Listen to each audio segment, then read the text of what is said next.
en ocasiones en transcurso de nuestra vida bajo una presión fuerte que termina causando implosiones internas. Hablo de presiones exteriores como los que viven un matrimonio infeliz, los que viven un negocio en el cual no son felices, los que tienen empleados problemáticos, los que no tienen empleo, los que están esperando un ministerio que no llega, los solteros que se están preocupando, los casados que se preocupan por enviudar, los viudos que se preocupan por volver a casarse y colapsan bajo la presión exterior.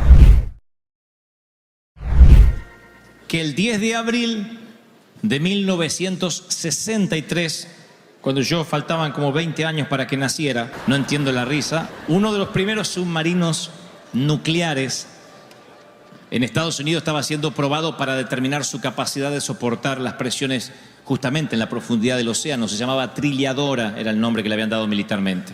Los científicos, los especialistas, los militares estaban emocionados por probar el mérito de este logro oceánico, ¿no? Era uno de los submarinos nucleares, se suponía o se creía, más costoso y más, no solo costoso, sino más sofisticados que había en el momento.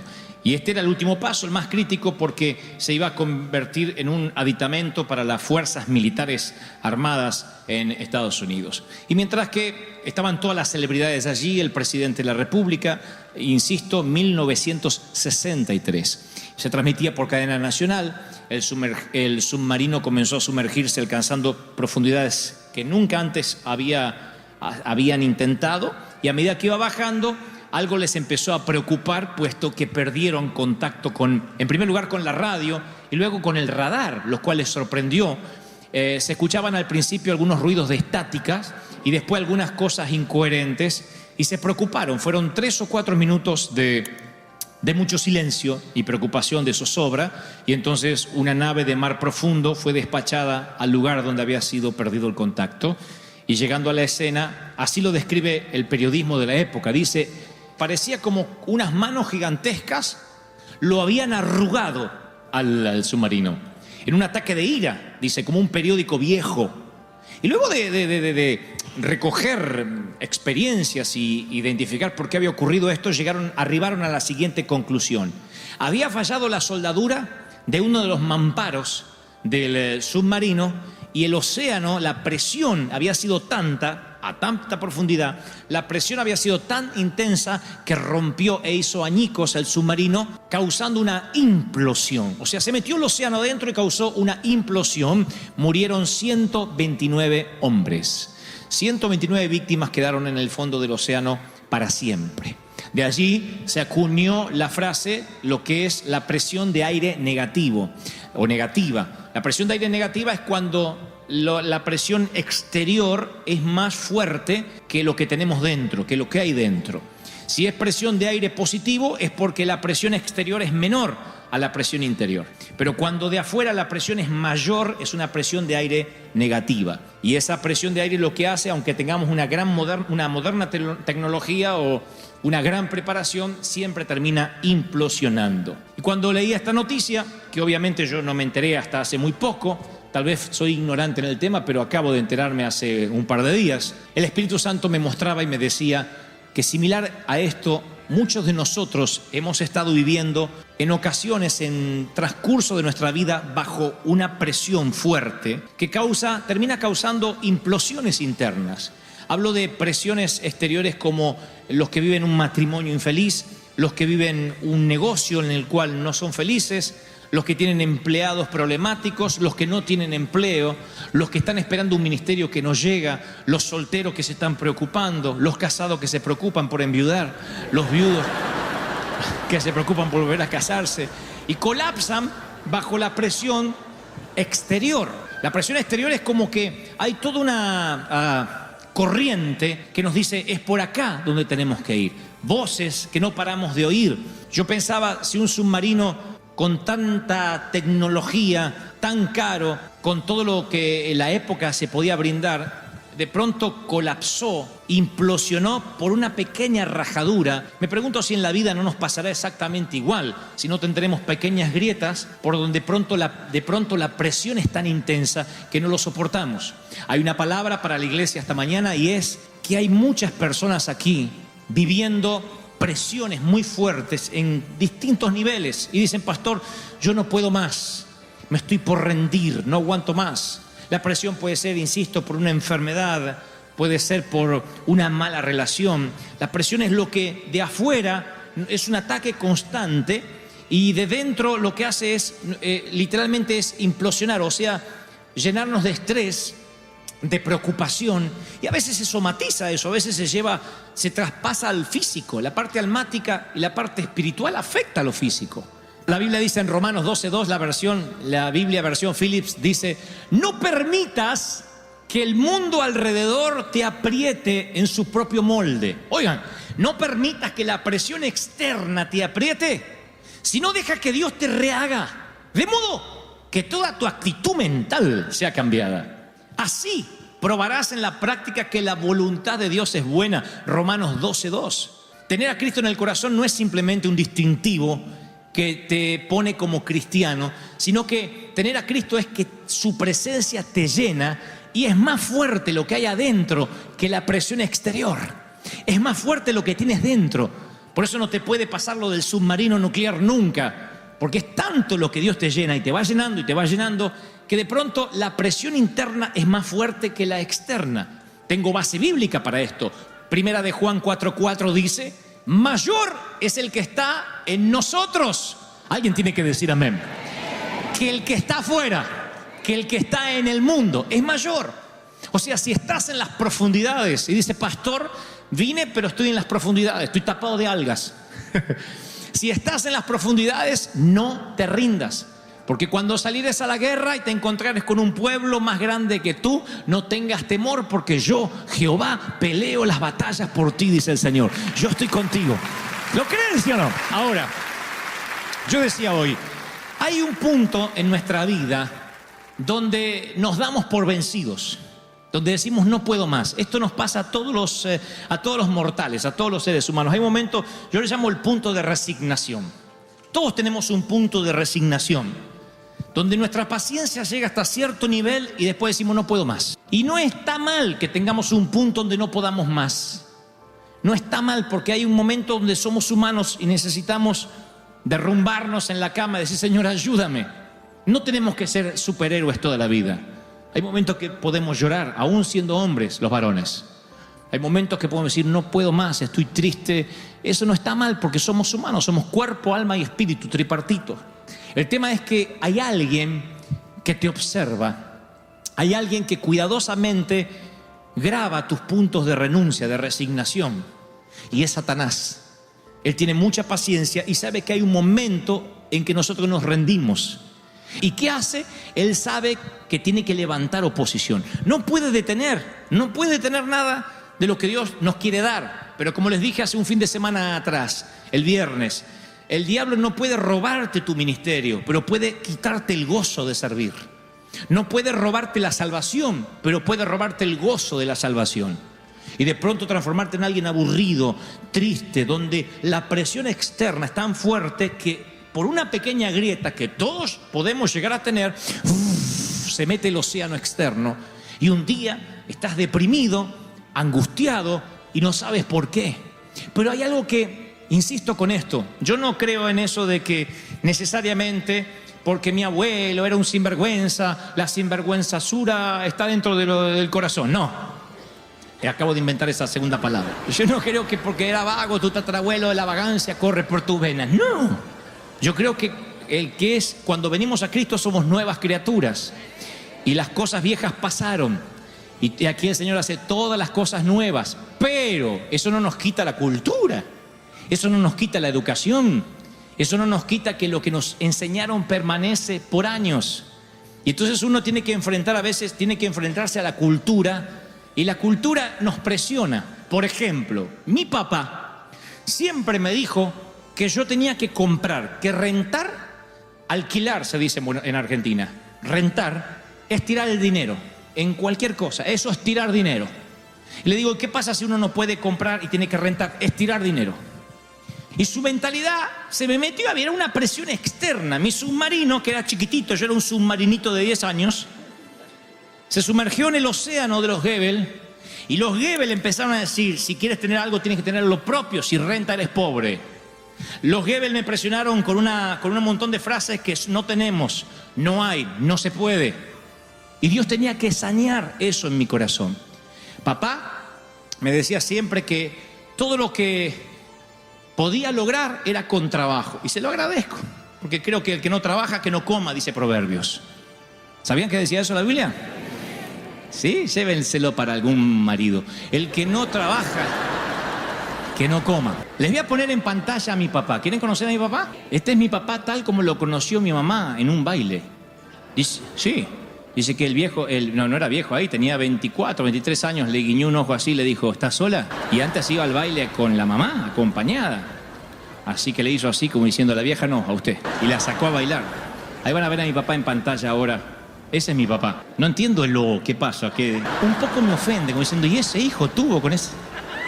Le salió mal el hijo y bueno, fue el cuarto, fueron probando. Hizo 3 borradores mi mamá hasta que quedé yo. Ese es mi papá, alemán, muy trabajador. Y se tuvo que mantener a todos sus hermanos, porque su mamá, la abuela, la oma, enviudó muy joven. Y él tuvo que salir a mantener la finca. Así que ya a los 8 años y medio abandonó el colegio y no pudo estudiar más. Pero igual era un galán, como ustedes verán.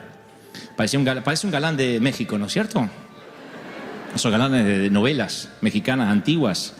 Ojos azules, ahí no se ve. Ojos azules, muy azules, rubio. Y él se le acercó a mi mamá y le dijo, bailamos. Y la sacó a bailar a la vieja y la tuvo bailando hasta hace poco. Y este es mi papá ahora. Esto fue hace un par de años atrás cuando estuve en Argentina. Ahora le voy a mostrar a mi papá ahora. Él ya tiene 89 años. Ayer hablé con él, 89 años. 89 años tiene el viejo. Ayer hablé con él. Ahora, ¿por qué les estoy mostrando esta foto? Porque mi papá está muy lúcido. Tiene 89 años, casi 90. Y va a vivir... Mi papá se va a morir cuando tenga ganas, porque es alemán. Los alemanes deciden cuando se muere. Como la abuela. Así que le digo, ¿te pensás morir? Dice, no, estos días no, cualquier cosa te aviso, me digo yo. Fuerte el viejo. Los alemanes son así, no se mueren nunca, pero ni matándolos, ¿no? Ellos viven y viven y viven y viven y viven. Inmortal es el viejo. Y la atiende a mi mamá, la baña, la cambia. Mi mamá tiene principio de Alzheimer. Y hace muchos años que casi mamá no me reconoce. Quedó el recuerdo mío en su cabeza como un niño de 10 años.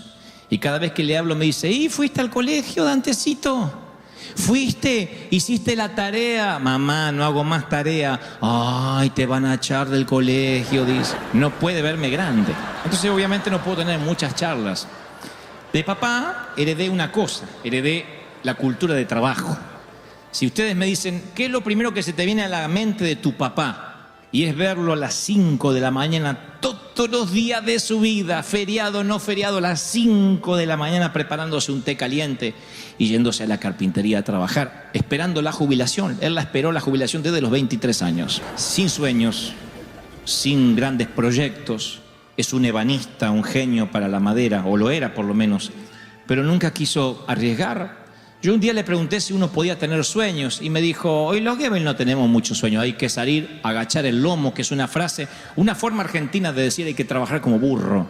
Hay que trabajar y parar la olla y es todo lo que puedes hacer. Cuando un día le dije que iba a dejar de estudiar, me dijo, no hay problema, pero entonces va a tener que trabajar. Y me llevó a su carpintería, donde trabajé casi por 2 años al lado de él y no había concesiones conmigo, ¿eh? Yo no era el hijo, me gritaba más que a los demás. Así que me hacía trabajar y lijar madera y estar en la sierra, a pesar de que yo tenía 16 años. Pero mi papá solo me heredó eso y yo estoy muy agradecido. No concibo otra forma que no sea trabajar duro. Para una compañía, para una empresa, para una iglesia. Pero Dios sabe hacer las cosas. Así que cuando este galán se acercó a esta dama que les voy a mostrar ahora en pantalla, la dama tenía 18 años, actriz, muy bonita. Ella siempre fue... actriz y muy embustera. Creo que está loca, siempre estuvo loca, siempre. el Alzheimer fue lo más serio que le ha pasado en la vida. Porque siempre estuvo loca, siempre. Y quizás fue eso lo que llamó la atención a papá. Pero dicen que en el matrimonio hay que ceder. Y siempre es el carácter más débil el que cede al más fuerte. Y el alemán era fuerte. Y ella cedió. Ella siempre quería ser cantante. Su papá, nacido en Londres, un londinense, un gentleman inglés, literalmente, es un artista, fue un artista plástico, un escultor, pintor, dibujante, exhibía en los museos de Londres. Y ella heredó todo eso, el dibujo, la actuación, el histrionismo. Tenían que ver a mamá en las fiestas, subirse a las sillas para contar algo. Un día contó, ella tenía como 50 y tantos años, estábamos en una Navidad y dice, ¿vieron lo que le pasó a fulana de tal? Que no podía soportar las hormigas. No, dice, sí, se subió literalmente a una silla así. Y así como sufren ustedes conmigo ahora, yo sufría con mamá. Decía, mamá, te vas a caer, te vas a caer. No, pero les muestro, estamos todos. ¡Oh! Y mamá arriba de una silla, nunca olvidaré eso. No se cayó, pero todos nos infartamos aquella vez porque dijimos, se cae la vieja, se quiebra delante de todos en Navidad. Y se subió a la silla para mostrar cómo escapaba de las hormigas. Siempre fue actriz. Aunque mi papá no le dejó nunca más pisar un teatro, ella siguió actuando, diciéndonos a nosotros que ella se iba a morir en cualquier momento. Acabo de romper la silla así. Siempre siguió actuando y siempre estuvo loca. Pero Dios tenía que juntarlos a los dos, supongo porque necesitaba la fortaleza del viejo para que se heredara a través de la sangre, pero también necesitaba la locura de la vieja en mí. Y entonces la vieja me solía decir, Dantecito, usted tiene muchas cosas adentro. El día que se destape, porque yo estaba tapado. No, yo estaba no hablaba nada, muy tímido, no me podía hablar con la gente, no me relacionaba así con nada, era un bichito, un animalito. Entonces cuando era 5 años era divertido, 6 años, a los 10 era un tontito que estaba así, no hablaba con nadie. Entonces mamá me dijo, usted tiene mucho adentro. Pero papá dice que los Goebbels somos todos burros. No, lea mucho usted. Y me compró libros y libros. Lea, así nunca va a tener errores de ortografía y su lenguaje va a mejorar. Va a ver que si usted se lo propone, hasta artista va a ser, capaz que hasta en la tele, o llega a ser presidente, quién sabe, decía la vieja. Entonces, como que ella me decía a mí lo que no pudo ser. Esta es mamá ahora, ya hace 2 años atrás, mucho más ancianita, cuando ya el Alzheimer había cobrado parte de su cabeza y ya no me reconocía mucho. Esa es mi mamá ahora. Todavía se mantiene bien la viejita. Se puso los dientes para la foto. Y cuando los pastores no me hablaban, cuando no tuve mentores, porque yo era muy jovencito, porque era un NN, fue la palabra de la vieja la que me mantuvo, que no implosionara, que no me permitió que el océano apretara mi submarino, aunque estaba lleno de grietas. Entonces, en todos estos años, desde que ella no está bien de su cabeza, yo extrañaba sus palabras de aliento, porque las madres y los padres tienen un poder sobre los hijos. Puede haber 50.000 personas que dicen que me aman, no hay como una mamá diciendo te amo. Pero cuando una madre ya no te reconoce, uno siente un dolor extraño, un sentimiento extraño. Así que desde hace 6 años que estamos aquí en Estados Unidos, que cada vez que llamo a Buenos Aires, hablo solo con papá. Y le digo, ¿la vieja está ahí? Me dice, sí, pero ni se acuerda, no te reconoce. Y es verdad. Y las pocas veces que yo le hablé, ella me ve como si fuera chico, como si fuera un niño de 10 años. Así que ayer estaba haciendo este mensaje al que titulé Vivir bajo presión. Por alguna razón relacioné el submarino con la presión que yo tuve toda la vida de no parecerme a papá, de tomar algo de lo que la vieja me había legado. Así que tomé un descanso porque me dolía la vista y dije, voy a llamar a mis viejos otra vez. Así que le dije, hola papá, hablé con él. Y de pronto escucho la voz de la vieja atrás que dice, ¿quién es? Y él le dice, no lo vas a conocer.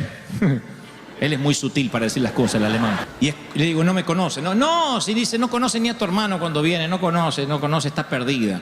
Y ella dice, ¿es el Dantecito? Le digo, pasame papá, que me reconoció. Así que le digo, hola mamá, ¿cómo estás? Y esperaba que me dijera algo como, ¿cómo estás en el colegio? ¿Hiciste la tarea? Y estaba dispuesto a decirle, sí, me ando mal en matemática, ahora por mi mamá, para tener una charla. Pero me dice, ¿y cómo está la iglesia?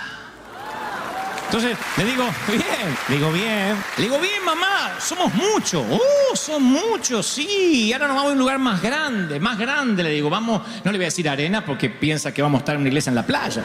Le digo, vamos a un lugar grande. Vamos a ir a un lugar grande. ¡Oh, qué lindo! Tuvo un momento de lucidez, pero no paró ahí. Sino que me dice, estás en la tele. Sí. ¿Y por qué no te veo acá que te busco? Le digo, porque estoy en Estados Unidos, mamá. Pero entonces no estás en la tele. Sí, pero en la tele de acá. Y yo también tengo. ¿Por qué no te veo? Porque es otra tele de allá. ¿Estás en la tele o no estás en la tele? Estoy. ¿Por qué no te veo? Porque sale acá. Allá no sale. La voy a tener que arreglar. Sí. Y luego dice, bueno, hijo, te dejo, te dejo. Bueno, gracias, mamá, gracias.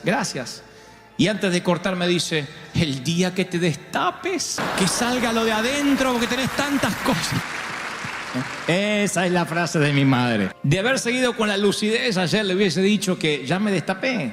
Que pasaron muchos años desde que perdí la vergüenza. Hubiese querido decirle que finalmente no oí la voz del viejo. Que finalmente no le creí que los Goebbels éramos todos burros.